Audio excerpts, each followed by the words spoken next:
series formerly known as Lunch Talk, and we are now starting to move more into the contagious leadership aspect. Lori Ann, welcome back.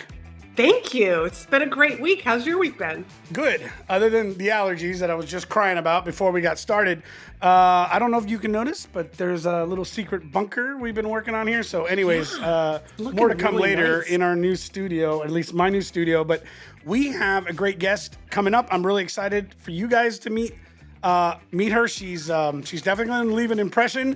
And just get ready for this. We're going to be back in the next few seconds with Rahti Gorfien. And I hope I said it right with the right energy, but we're about to get into how we get out of our own way. Lorianne, I know you're pumped about this one. I am so excited for this conversation and to learn from this woman. Oh, and everybody's going to get so much value out of this particular. Yeah, let's just get started. Yeah, let's get going. Donnie, go ahead and roll us out, and we'll be back in 30 seconds. Talk to you guys soon.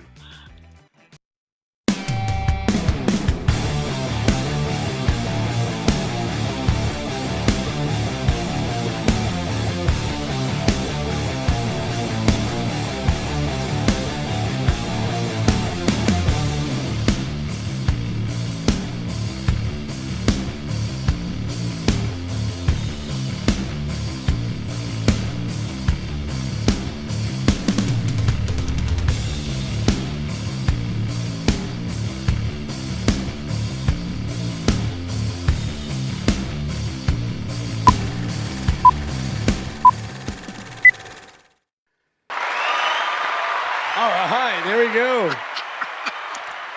I love it. The audience is so excited. I am.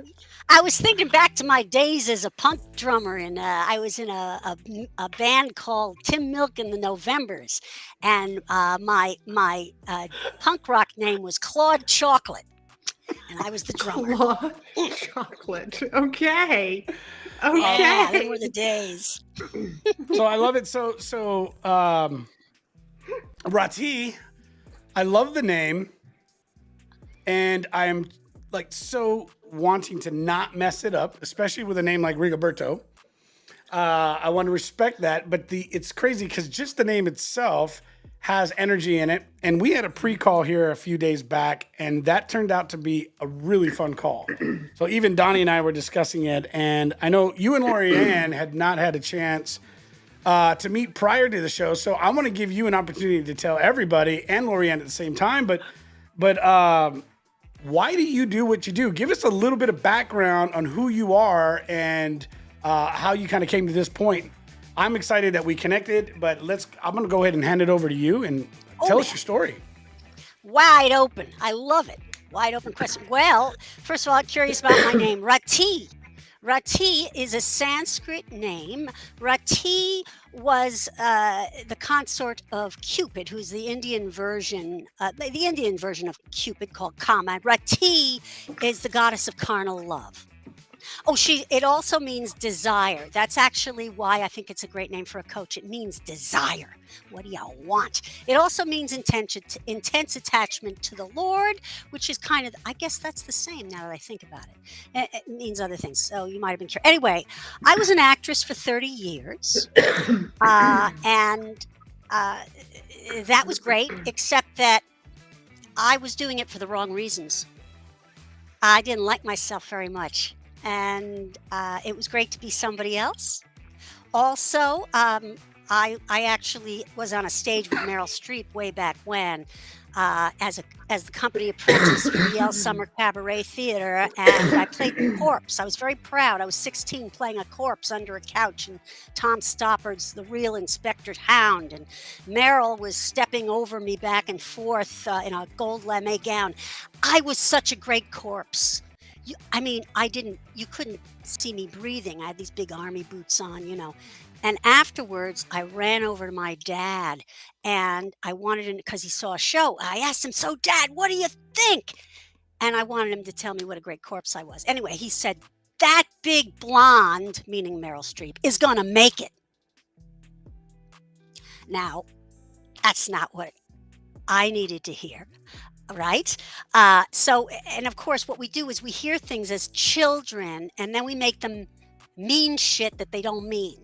So I made that mean.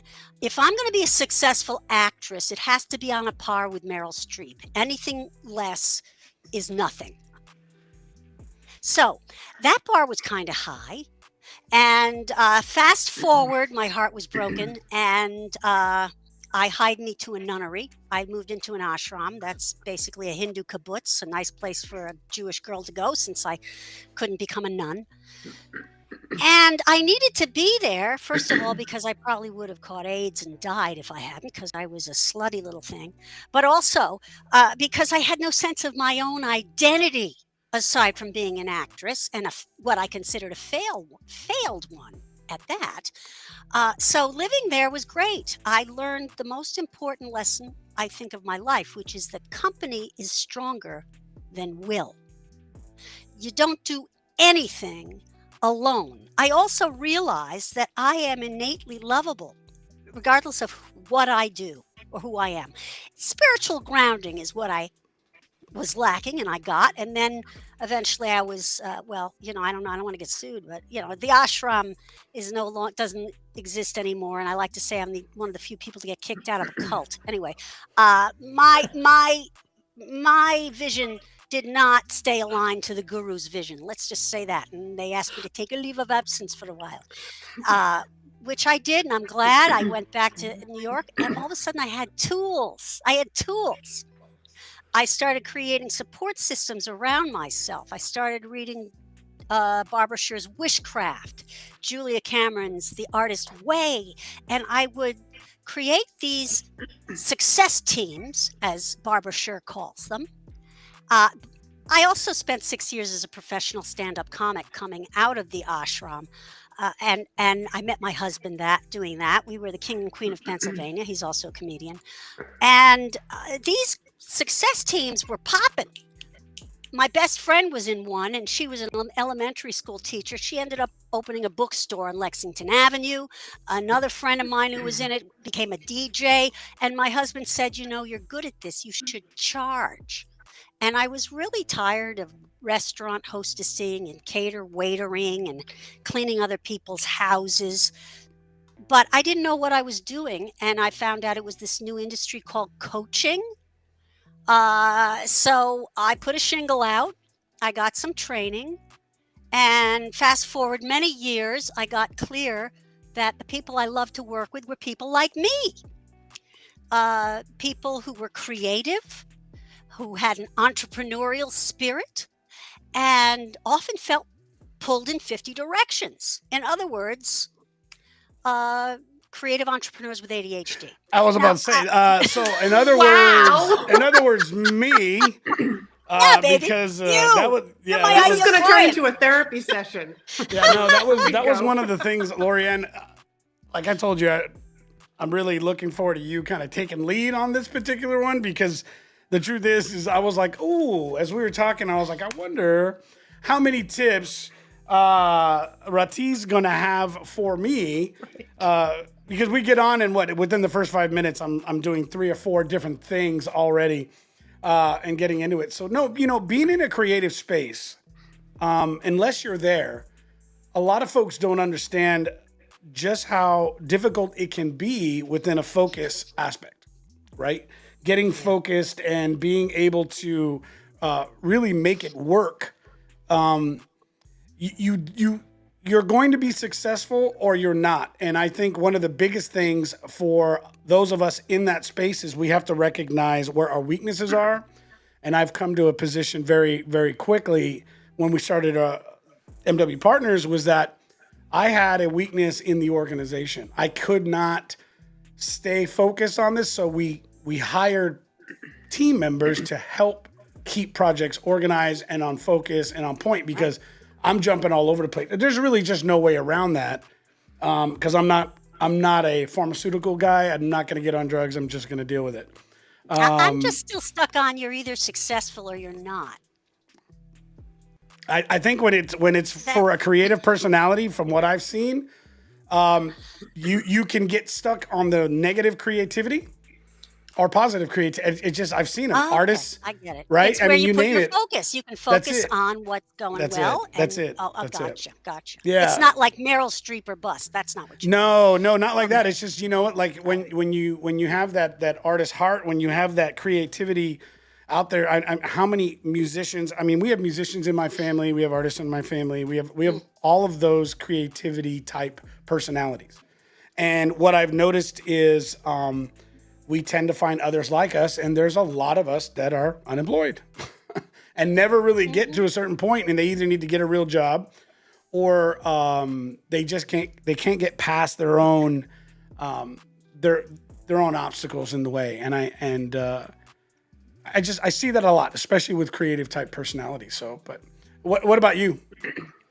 Oh, absolutely. And like you, my attention is split just now because I have a geriatric age. I'm sorry to leave camera, but this guy, he's my supervisor. This is Pookie, and sometimes he starts vocalizing, and he wants to make sure that I'm on point. And he is actually, he has Alzheimer's, and they get all the things humans do, and he's paralyzed in his back legs. So I can't have him away, and I'm alone here. So anyways, Pookie, I don't even remember the question Rigoberto was asking me. Do you? I'm sorry. No, Lorianne, go ahead, take it I away. apologize. I'm so sorry. Well, No, I got you're my good. own questions. Let's just get started with the Now I'm creativity. back and I'm fully here. Now that I have my Okay.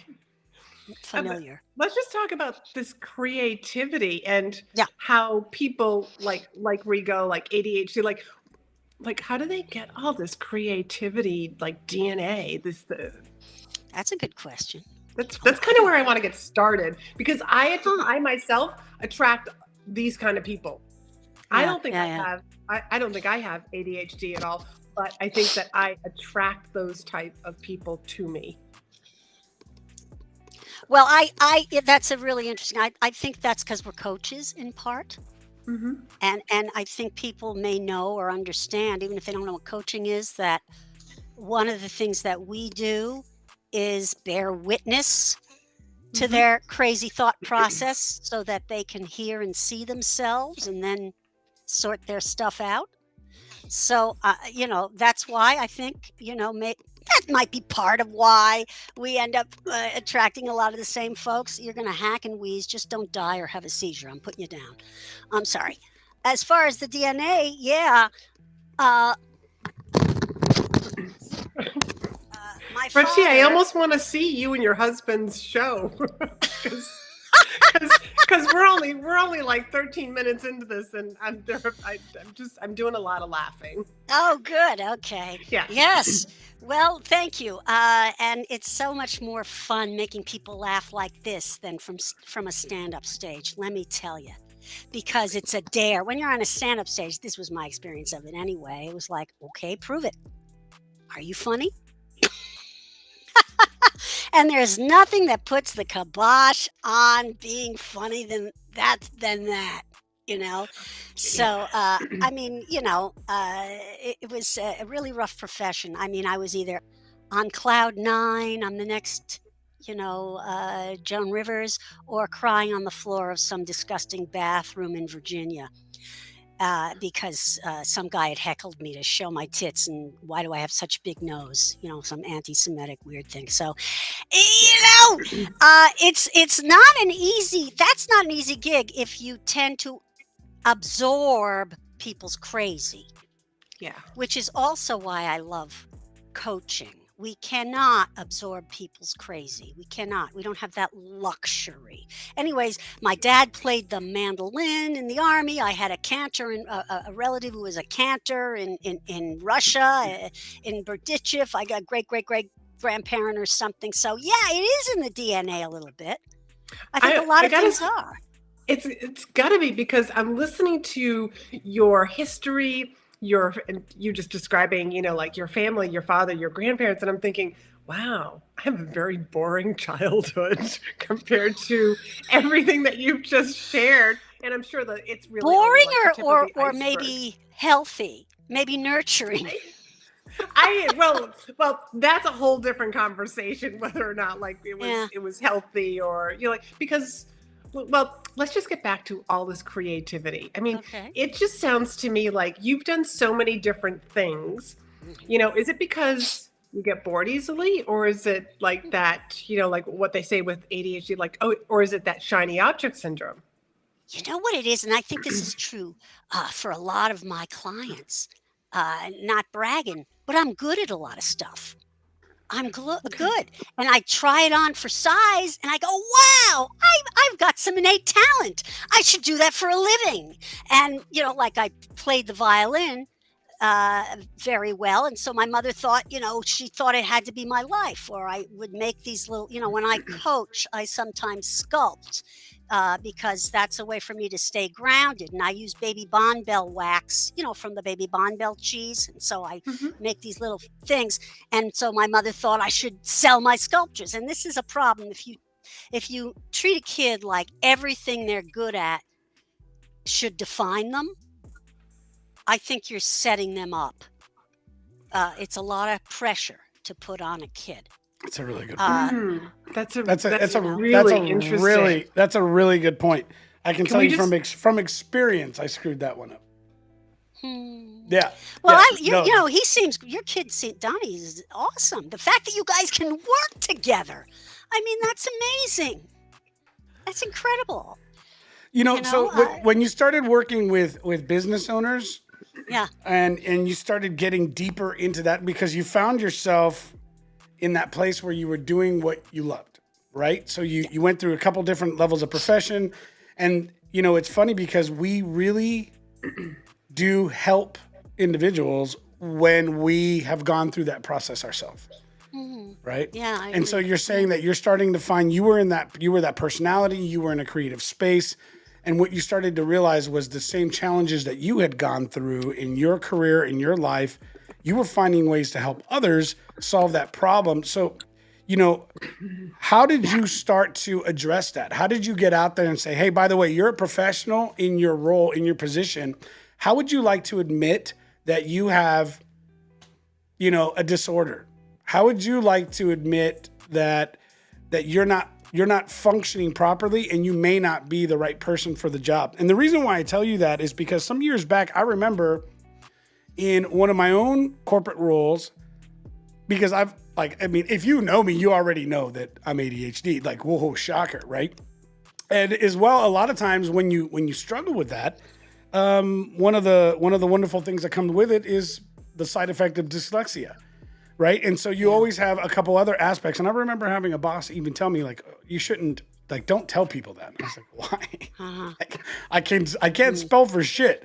And if you pay attention, it's going to take you about 5 minutes to realize, oh, like, he's got dyslexia as well. Like, I don't pretend to. In fact, I want to expose those weaknesses right away. And Mhm. and in my life, I've learned how to take those and capture them the best I can as strengths, not as weaknesses. But so many companies and old school management techniques is don't show people your weaknesses, Well, that's right? probably why I don't work it with corporate. I mean, corporate environments. I don't know. I think also, Rigoberto, that may be changing. I think that may be changing. And I'm not a legal scholar, but I do know that there are now laws that dictate that employers have to make certain workplace accommodations for people.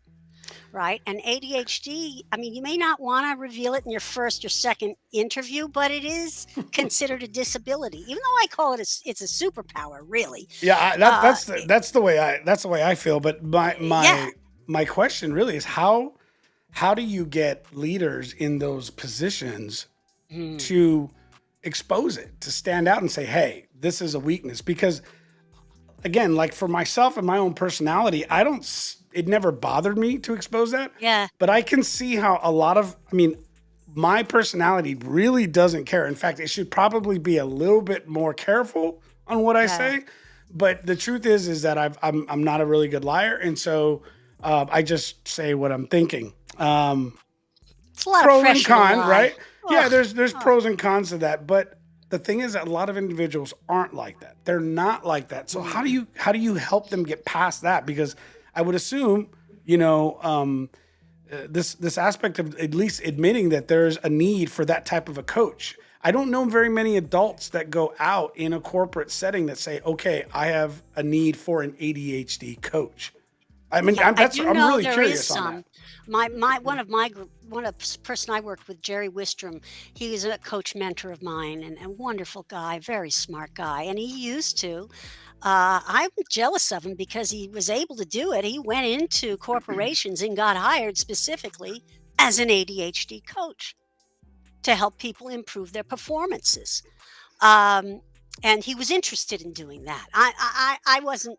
I'm not particularly interested in that, but I think it is starting to happen. Um, I as far as getting higher ups to view it as, I mean, are they out of the closet with their own shtick? Is the question. I mean, I think Steve Jobs is ADHD or diagnosed with ADHD. I don't know. Was he out of the closet with it? I don't know. Maybe he just embraced, like he just Yeah, embraced it. Like, who cares that, it's, right. I think it's weird that it's considered a disability, I do but too. this conversation sort of reminds me of, you know, yay many years ago, when executive coaching came out, you got an executive coach because you were a problem, that you weren't doing something right. So it wasn't a Yeah, good thing that you had a coach. Whereas right. now it's like you're doing something so wonderful and you're so valuable to the company that we want to help you even more. I mean, I was an Yeah, executive coach. This is what I did. yeah, But yeah. and I also have clients who are specifically, they work with neurodivergent people, and Hmm. they go into companies, and because there are so many benefits to this ADHD, for example, that Yes, if corporations it's just need to tap understood. into. Exactly. Exactly. If corporations can recognize what someone is good at, the trouble is I read these job descriptions nowadays. I don't know if you do, but sometimes it's like, they ask for the moon. I want someone who can do accounting, but also be a mediator, and also can do tech and redesign computers. And job descriptions are insane. So I will often coach people to say, what is the title? What is the job title? If it is copy editor and you're really good at that, don't worry about all the other crazy they're asking for, right? Right, right. Uh, Bring their attention to what it is you're good at and what they're actually asking for, and how you will solve their problem doing that. And And then isn't if, that the whole yeah, point of like an interview? It's like you go into the interview, and yeah, that's what you should be doing. You should be like selling. Here, like, here are my talents. Here are my that's right. skills. Here's what You I don't go and bring say, to listen, the. you don't start with the negative. I don't know how to do booking. You don't start with that. You focus on exactly, Laurie, what your strengths are. This is what I'm really good. This is how I'm going to solve your problem. Right. Hmm. Yeah. We should be hiring people to solve problems, not cause problems. Absolutely. And Yeah. I think people are thinking that they're doing that. I think they think they're hiring people to solve problems. However, then I wonder if they don't impose their own expectations on these people. And it's interesting because I don't know. You've probably heard of this, Lori, because it's so ubiquitous now. It is the big fad of the coaching industry, and I got sucked right in, and it's actually fantastic. Um, and I agree, Sean. You don't bring listener. You don't bring ADHD up out of the blue. That's why I said earlier. You don't necessarily announce in your first interview or Hmm. whatever. Um, what was I gonna say? Shrapnel! Oh, brain shrapnel! I said, this This is is what why happens. I don't look at the chat while I'm talking. Yeah. 'Cause So but don't look at what the was I chat. saying? We'll bring it up. We'll bring the Okay, questions in. Yeah, yeah, yeah. There okay. you I go. was saying Don't let something it. important. Don't I let it remember. get you. It'll come back to Oh, you. yeah. Yeah, Say what? that again, Lori. I said it's going to come back to you, but it It's going just to came come back to you. back Go to ahead. me. Yeah. Yeah, I think it's easy. This ubiquitous thing called positive intelligence. You probably heard of it. Shirzad Yes. Shamin, Positive Intelligence. He wrote this book, and this guy, I think he has really created a wonderful methodology where he is going into corporations and he is getting leaders to objectively look at themselves by understanding their own demons and their own ways of self-sabotage. That's what I love about the positive intelligence methodology. You take an assessment, and the idea is it identifies the ways in which you sabotage yourself. If I had Mhm. thought of it, I could bring up my own results. But for instance, my top three when I first took the assessment were hyperachiever, controller, and pleaser. Okay. Ooh. Sometimes, yeah, right. Yeah, And like that sometimes, the controller and pleaser is a very interesting combination when you think oh, about it. isn't Yeah. it? It It's like you want to is. control the situation, but make sure everybody's happy. Oh, yeah. Great. And Mhm. believe me, there are leaders who struggle with that, and they go into a meeting and they wonder why nobody ever comes up with any good ideas. Because every time somebody makes a suggestion, the control freak comes in and negates it in some way and tries to manage the idea, and so they create it's a self-fulfilling prophecy. Leaders, if they're not aware of their saboteurs, as they're called in this methodology, will actually create the non-results that they think they're getting from employees. So I think this positive intelligence work is a real boon to business all over the world right now. So, Um, so do you want to get a little deeper into that positive sure, intelligence? Yeah, help me positive understand that. intelligence. Yeah. Um, well, it comes out of this whole psychological movement of, positive psychology, right? And it's there's been a lot of research, a lot of neuroscience invested in this, and the findings have to do, and this is why I love it for ADHD. People get hijacked, and ADHD is a challenge of executive functioning, which is has to do with the prefrontal cortex, the more evolved parts of the brain. So when people get hijacked by their lizard brain, the ancient part of the brain, and that's where the saboteurs live, the controller lives, the pleaser lives, then all the worst decisions are made. However, we're convinced that those saboteurs are helping us, right? And so there are these little techniques, little mini meditations that we're trained in as PQ coaches. I'm a PQ coach, right? I use the methodology where people can quiet their system. All right. Can I lead us through one little one? Is it okay? Yeah, no, go Yeah, right All right. do So ahead. it. put two fingers together, everybody, and follow along at home, folks. Put two fingers together. You can close your eyes. All right. And at first, just notice that you are breathing. Notice your breathing. Pay attention to your breath. And now, rub two fingers together and pay such close attention to that you can feel your fingertip ridges. Notice your fingertip ridges. Have you ever really felt them before? Really pay, as Shirzad would say, exquisite attention to that physical experience of touch.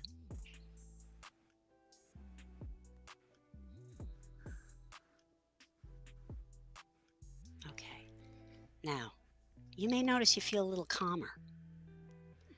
What we've done is we've quieted down the limbic system a little so that we now have access to, in this methodology, what is called the sage muscles, the prefrontal cortex, the right brain. And that's where we just know. That is a place of knowing the answers to things. The place of figuring things out and trying to game reality in advance, those are your saboteurs.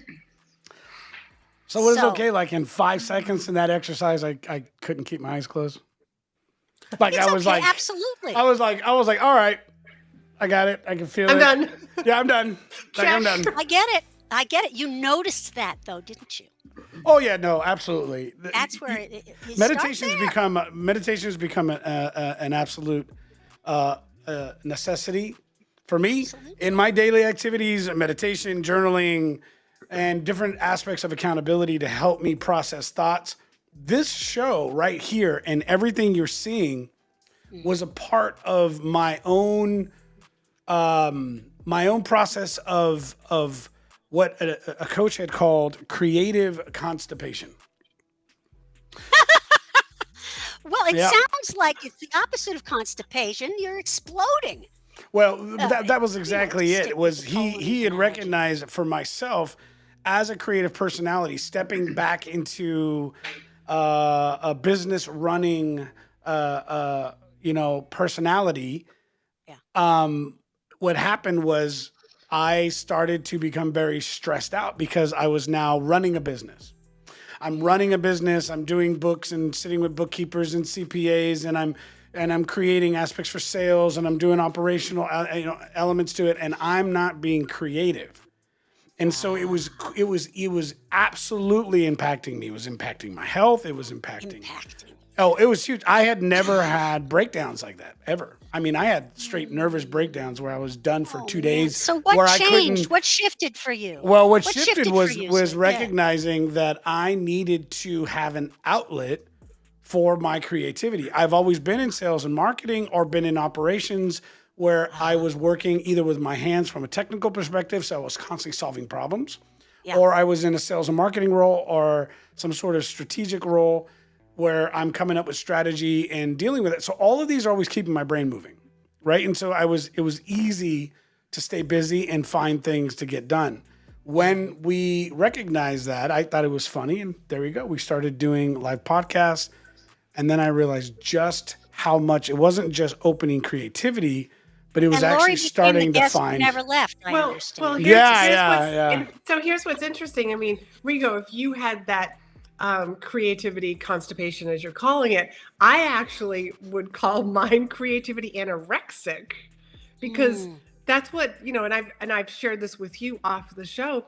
I needed to have good conversations with people, Yeah. and different people. I Yeah. want to expand my mind, because I felt like, especially because of the past couple of years, that my world and my box, as I was calling it, was getting smaller and smaller, and it was just getting I think a boring. lot of people were definitely dealing with that, right? And so it's opened up the ability for us to connect with so many others now because of everything that's happened with the pandemic and COVID and everything else. It just gave us the tools faster. I think it was coming anyways. I believe that we're hitting an aspect of a digital revolution, and then I think we're getting ready to phase into another one in the next 5 or 7 years. But if you look at all the different big changes that's happened to industry, you've seen different levels of growth, and I believe that we were already headed there. I just think the pandemic just sped it up. I mean, I think you're Yeah, right. man. It just you look at Yeah, I Zoom. think we're- Zoom went from 10 million subscribers to over 300 million in 30 days. Yeah, There's a lot to it's be so said about their interesting. preparation, but that's a huge growth, Go ahead. I love the upside of the pandemic for me was that I was already working like this, and so I didn't miss a beat. And also I think what else? Well, what I'm hearing you say too is, and Lori too, in ADHD we look at people's processing styles, and I think you're both verbal processors. You've got to think out loud, right? Whether you're writing or whatever, you need to get Mhm. the words out Yeah, or in order to whiteboards. Yeah, access. whiteboards Yeah. are a necessity for me. It's hilarious, and I love digital mediums, but I have to have whiteboards. I do. Yeah, Like you're I the have to. second I have person to. I heard I have say to. that today. Yeah, Yeah. I have to process physically, and it's I'm not even. And visual. it doesn't even make any sense. They're like sticks and circles and Yeah. half words and half letters, but it just my hand has to do it, or I doodle. I have It's to. Not. kinesthetic. You're kinesthetic, Yeah. You, No. you And gotta hear funny it. enough, Yeah. that's it. I Yeah, spoke that's at it. this marketing office, and he, at the end of it, we were talking about his office, and he said every surface in here, every wall, every desk is a whiteboard. And I was like, oh my I God, I love could it. have, this is a playground for me.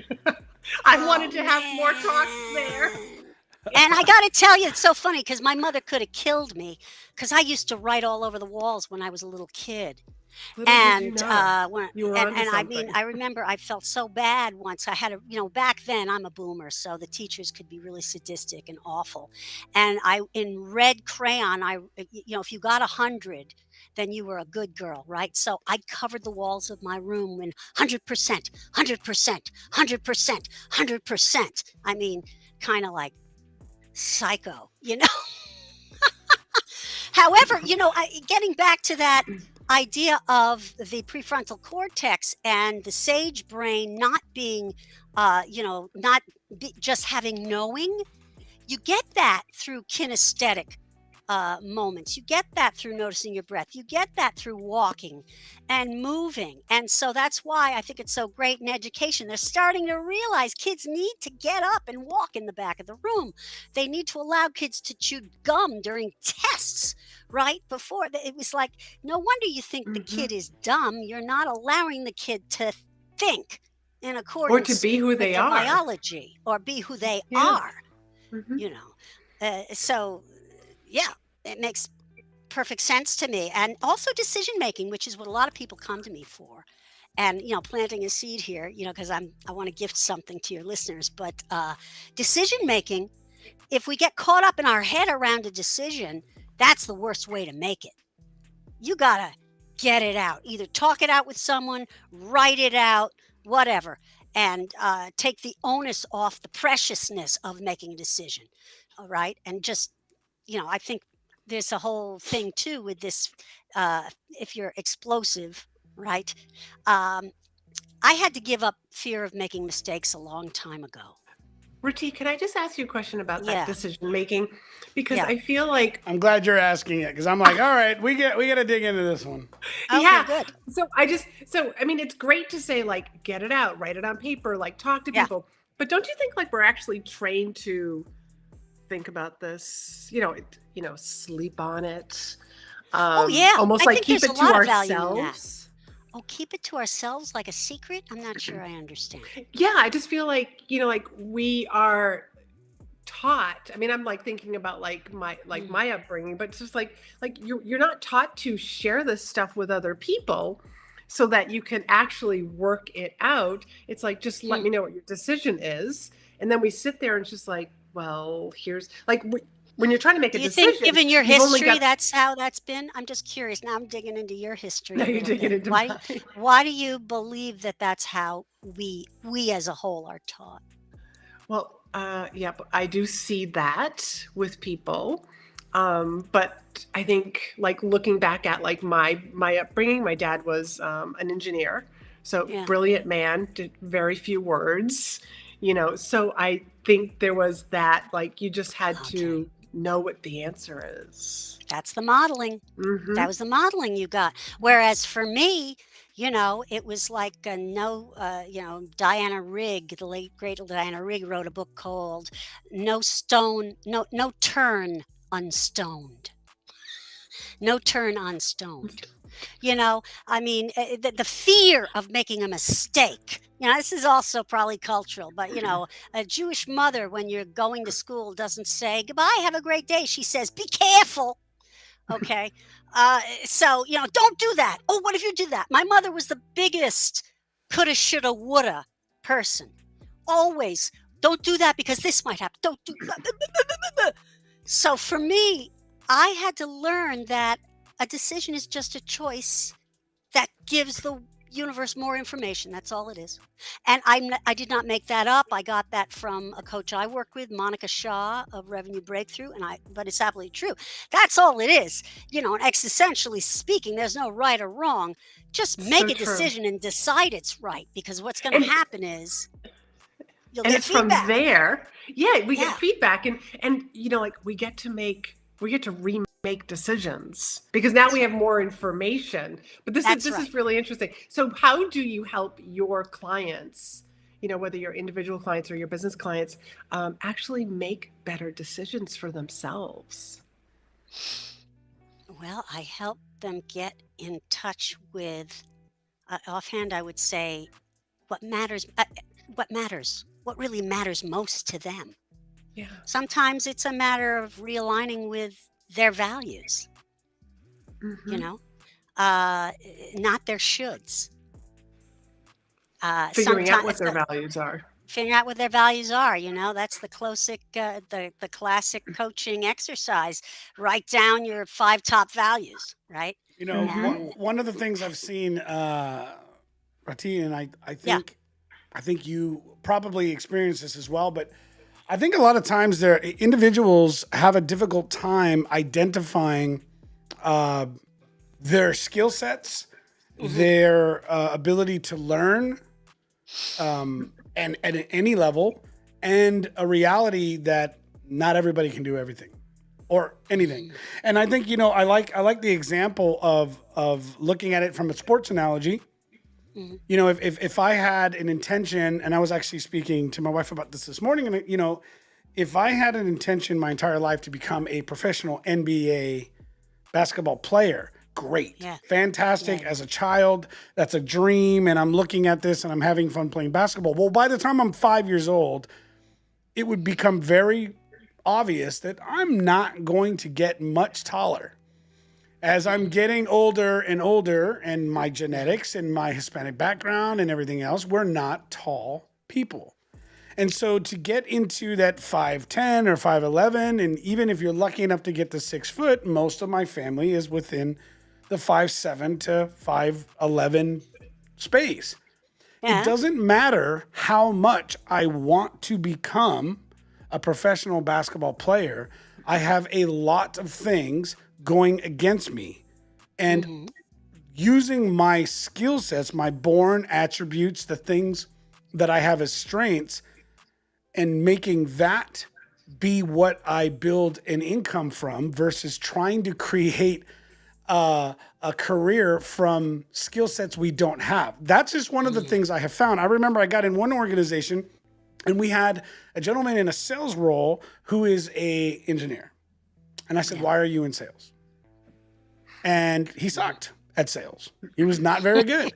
And the Yeah. organization actually wanted me to remove him from the company. It was like one of my first objectives. Hey, you're going to come in, you're going to fire these people. And I sat down with him and I asked him, "What do you want to do?"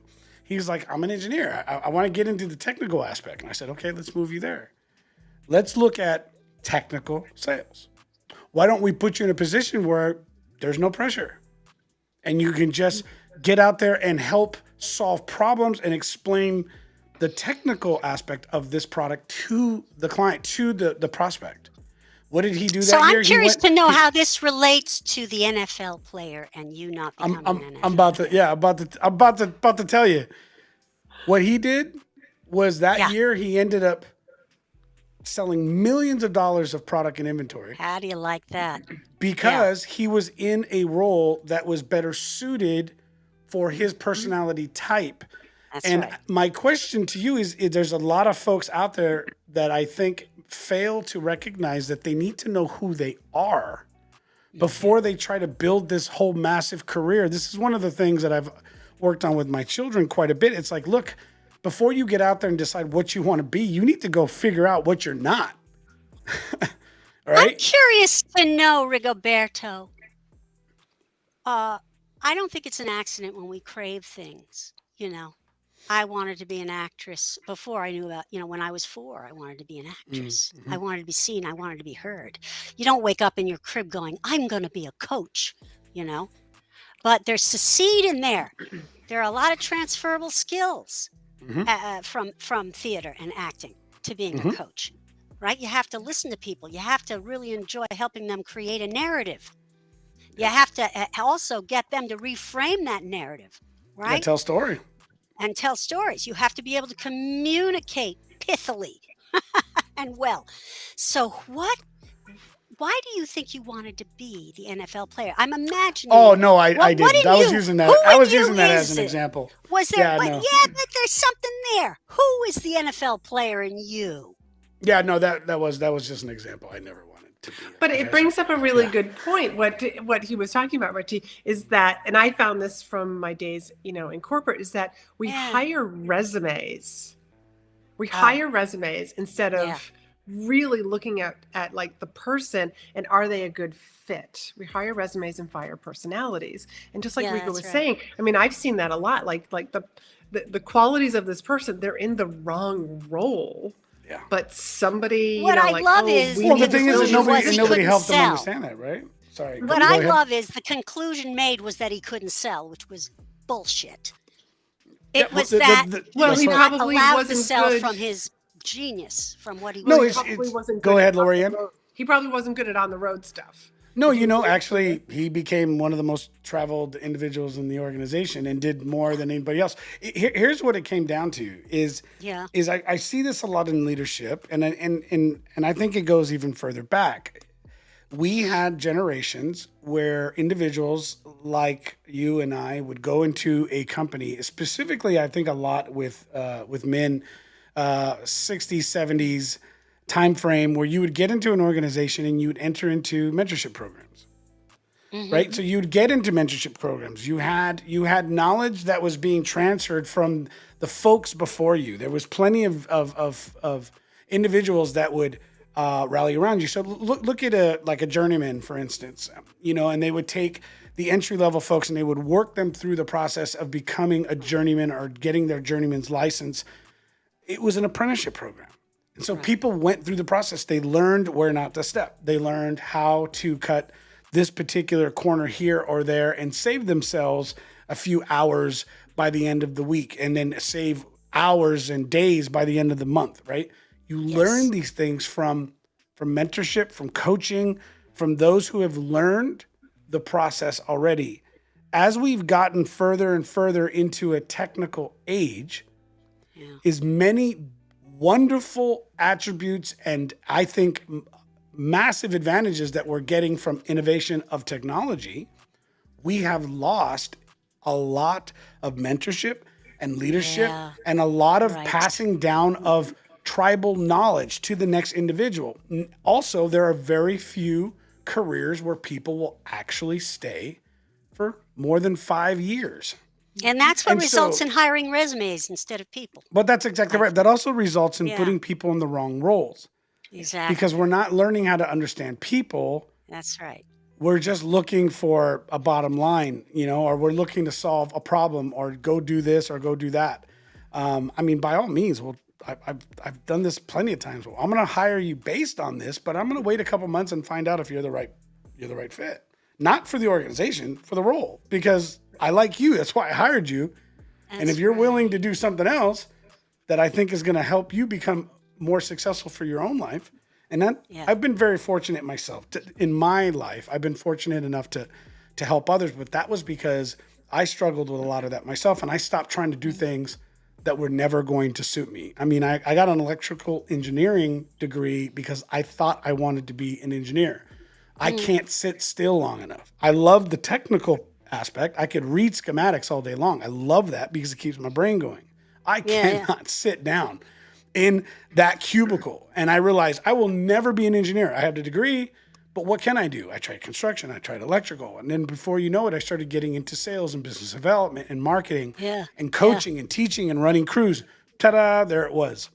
Now I was filled with fulfillment because I was learning and growing and getting engaged. That's where I needed to be. But Yes. do you see what I'm saying? But if I we think were, it gave if- you a lot of yeah. empathy to have all of your challenges. Rigoberto just prepared you with so much empathy that you can, it's easier to see people. I think when we've walked in their shoes, right? I don't fire people quickly. I know a lot of people, and that some people say that's just don't get. I don't fire people quickly. I do what you do. I hone in on the strength. Maybe you are in the wrong role, and I will move things over to someone else. I was a personal assistant to an actress for 30 years as a young woman, and she had her staff. It's funny because she was just a journeyman actress. You've never heard of her, but she had a staff, and so they were young women. She called her cabbage patchers, young actresses, and many of us. And I was Rose Red, and she had somebody else she called Rose White, and there was somebody else. But anyways, Rose Red here was great at making the salad dressing, but she would never have her do her books. Rose White was a powerhouse when it came to balancing the checkbook, and she found that out through trial and error. You know, and she was a great lady. Great lady. I have a Facebook That's a page great dedicated story. to her. Anna Minot Warren Facebook page. Go check her out. Yeah, isn't it? That's But she was, and I great. think women, maybe mentorships formerly were more of a guy thing. I think as women, there's actually a book written on this. We mentor each other. Lorianne, It have you comes in your found this? DNA. I mean, it's like who you are. I mean, We're just natural nurturers. absolutely. And You and are. we find our you know, our bona fide mothers, right? You know, this Yeah. lady Anna, she was my other mother. She was I able love to that. give me things that my own mother of biological mother just couldn't. And Right. I don't know. I'm curious, Lori. Did you have relationships like that coming up with? Were there any women who, for you, were, you know, they were mentors Were to you and were mentors to me. saw Actually, you, I would say there are certain men in my or men? past Yeah, who were yeah, really, really good friends of mine who yeah. I would say like they were mentors of mine versus versus really finding women. I come from Hmm. healthcare and the corporate side of healthcare, and I think it Okay. was, you know, in That's healthcare they yeah. say nurses eat their young. They've got that sort of a phrase, unfortunately. Yeah, Oh, nurses eat their young. Um, wow. I have a question for you because we're talking Yeah, about like, you know, these creatives, ADHD.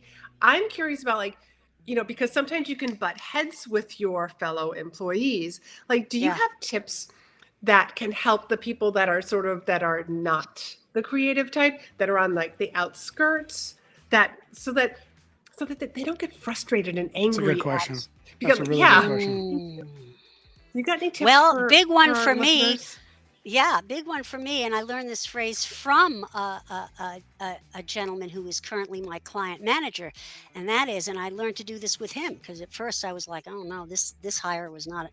But then I learned you have to do perception checks.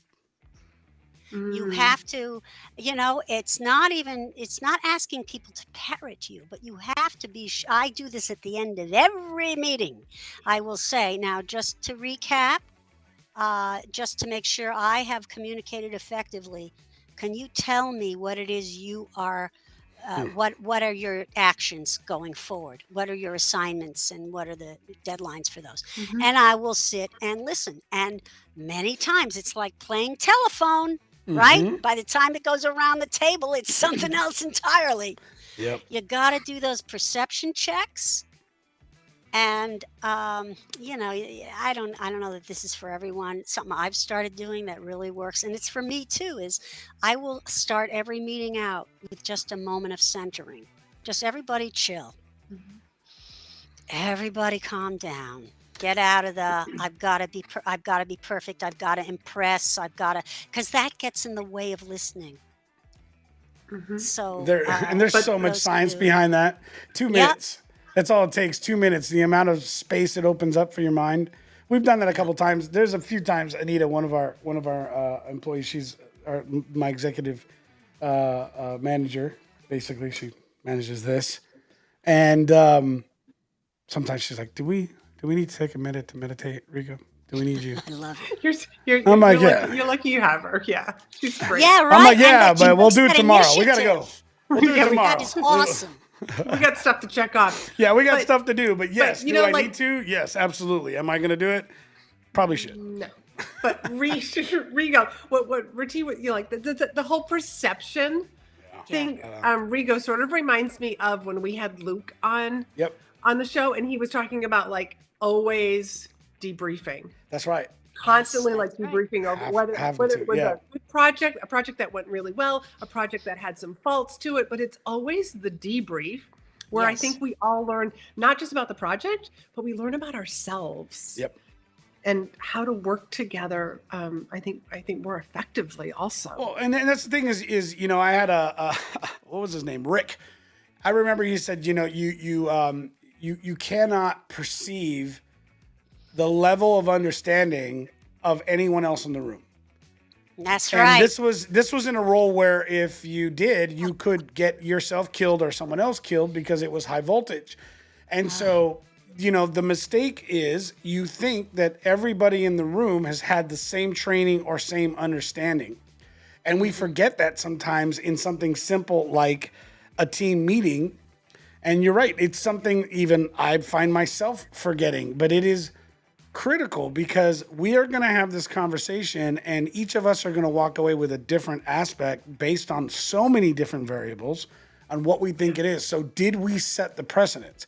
Do you and I and, Rahti have the same level of capacity? This is a whole nother conversation we'll have to get into another day, but I love it because the idea is, do we have the same capacity factor to even understand it? It doesn't mean that one is less than the other, because Lorianne's experience may not have been the same as yours and mine not as Lorianne's, and we're at our max capacity, yet neither of us are reaching the goal that someone has set for us because that person's capacity to understand the directions and instructions are way different. So here we are, we're not doing this and we're not hitting goals and we're not hitting objectives, and we have all this environment that doesn't seem like a cohesive place to be. And in fact, we never just said, hey, by the way, is red to you like it is to me? Yeah, or is it, man. You see what I'm saying? Like, should we run these little simple checks by her first real quick? What color is this? But we don't. We just make the assumption and we move forward, and then we wonder why that individual is not doing good. It reminds me of that great place. scene from, A Little Miss Sunshine. I don't know if you watched the movie. It's been a while. Oh, It's it's been a a while. spoiler. Maybe I shouldn't. It's a spoiler. Yeah. You're gonna ruin It was about the son. His uncle asks him a question about the color of something, and the son has taken a vow of silence for a year to become some kind of an air pilot in the armed forces. He wants to become some kind of a flyer, and he's kept this. He's decided on a year of silence. He wants this, and what happens is the uncle asks him to point to a color for some reason. I don't remember why. Turns out he's colorblind, which means he'll never be a pilot. He can't be a pilot. And the kid explodes. Explodes. However, the kid was going around with this assumption about how he sees color. And everybody else was assuming he saw color in a certain way. I think just once he knows, we don't see the next movie, but the kid knows the kid is going to evolve, however he evolves, with that knowledge. And when you find things out, I think when you work with people about their origins or their differences in perception, then we can work together. But meanwhile, there's this saboteur contagion that goes on. This is also out of positive intelligence. Our saboteurs, like I mentioned earlier in the conversation, the controller, the pleaser, whatever, they get triggered if we don't get calm and cool. They get triggered by other people's saboteurs. So if somebody's a pleaser and they're smiling and nodding, meanwhile they have no fucking clue of what you're talking about. But meanwhile, you're a controller, and it's very gratifying to see somebody getting it, and then things go south. Wackiness ensues in so many instances. Wow. Or somebody has a victim saboteur, and you tend to be hyper vigilant or volatile. We are triggering each other constantly. We were going to talk about trauma. That's right. It's almost the end. I got to come back and talk about trauma because it's all about triggers. It's all about getting triggered. That's to whatever degree you have been traumatized. And we all were to some extent. People would argue with me. When you're triggered, that is a clue that something from your past is not resolved and you're being thrown into a judgmental space. Interesting. So true. Wow, this is awesome. This was a great conversation. Yeah, it was great. Rahti, thank you so much for being here. I really appreciate it. It was good, and there's a lot that you can get into. When you get into this particular conversation, I think, you made a comment earlier, Lorianne, on this, and I do believe that society is definitely opening up to it. We always want to make sure that we're not swinging a pendulum too far over, right? To where we're trying to enable this as a crutch. We made that comment, and Sean had said something in regards to it, that organizations making some sort of special accommodations. Like, I don't think so, because it's real simple. You if you're not 7 foot or 6.5 foot tall, you shouldn't be playing basketball.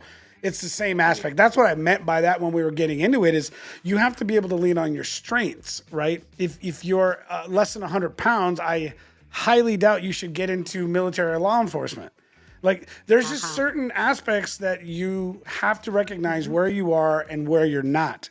And I think when we get into these subjects, like we've just talked about, we have to recognize where our emotional imbalance is, or where certain things are not and where they are. And I think instead of being more in a place where we're going to make accommodations, why don't we spend more time learning how to coach, teach, and train individuals? And who gives a shit about a resume? And I love that. Do you have references? Yeah, let me go grab a couple that hate me. Like, of course. Why would I not give you a reference that works? It's the stupidest thing I've ever heard. I don't want a reference. 100%. Like, we could have a whole show on. All right, we're going to a whole thing on this. And That companies is still do wild. this. And they still do this. It's so It dumb. does make They you don't feel like good, change. though, when you get that email about how great the person is and they get into the specifics of why. And they're HR Man, consultant, I check. listen. I have Because then hired they're people giving from you the Ivy personal League schools strengths. and let them go, and I've gotten people that had nothing and they were the best employees. It doesn't matter. It's all about the personality. You said it, Lorianne. And that's what it gets down to. Are you willing to learn and get better? All right, listen, we got to get you filled in on this. First off, let's say thank you again very much to Rahti for being here so much. We appreciate the conversation. Thank you very, very much. I'm dropping stuff on my desk. pleasure. And we look forward to having an opportunity to bring you back. If you guys have not already got going on signing up with us and getting involved with the Contagious Leadership Program, please, we want you to do so by texting lunch to 316-799-8052, 316-799-8052. If you have not followed any of the panelists, or myself, Lorianne, we want to see you doing that as well. Donnie will play the simple video on how easy it is to connect with us and click the follow button. Not hard, but let me tell you what this does. It gets you connected. It allows you to see when we're posting, communicating, and talking. Also, we want to get you invited to a new community. It's our Contagious Leadership Training Community, where we're basically going to start offering a lot of what we're doing here at no cost to everybody, but we're going to put training programs together. We've already started this for the last 2 years, setting things up, and we're putting this out to the public. We want you guys to get better. We want you to be able to find your happy place, I suppose. But we can't wait to do more of this. We'll be announcing it over the next few weeks, but we have it ready. We want to know what you want to see out of it, and we want you to join this free community where you can be a part of things, start asking questions, and learn how to basically position yourself better in personal branding. So listen, thank you again, everyone, for joining. We appreciate it. We'll be back here next week. We have a full schedule, you guys. I'm not kidding. I think we're booked almost all the way up to the end of the year in December. Every single Thursday. I'm already inviting people into January. Okay. See. Yeah. Oh, yeah. No, you're right. We just had an interview on that here the other day. So yeah, we have a lot of amazing guests coming up. A lot of things going on. Please, please, please continue to be here. Same time, 1 p.m. Central every Thursday. Here, Facebook, LinkedIn. We're on LinkedIn. YouTube, Twitter. They're everywhere. Just find us, get going. We can't wait to see you here next week. Again, 1 p.m. Central for the Contagious Leadership Podcast Series. We'll talk to you later. God bless. Take care, and we'll see you next week. Thank you for having me.